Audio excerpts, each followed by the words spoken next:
Doctor علامہ اقبال کیا تھے؟ اس سوال کا جواب بہت مشکل ہے۔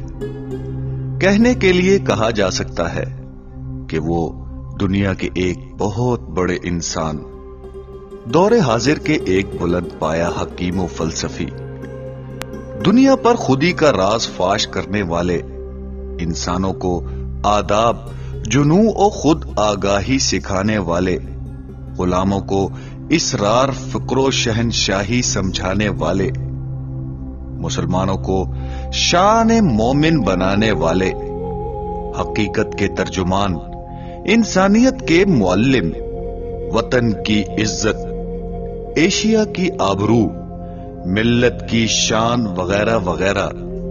لیکن ان کی سب سے بڑی خصوصیت یہ تھی کہ ان میں انسان کامل کی ایک جھلک پائی جاتی تھی۔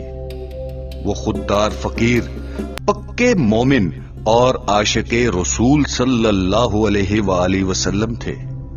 وہ ملت اسلامیہ کو ایک ولولہ تازہ بخشنے، انسانیت کو حیات نو عطا کرنے اور غلاموں کو درس خودی دینے کے لیے مامور ہوئے تھے، اور ہم اس کی شہادت دے سکتے ہیں کہ بحمدللہ ایک حد تک انہوں نے اپنے فرائض کو بحسن و خوبی انجام دیا۔ اب ان کے کام کی تکمیل اور اس کے نتائج سے فائدہ اٹھانا ہمارا کام ہے۔ خدا ہم کو اس کی توفیق دے، آمین۔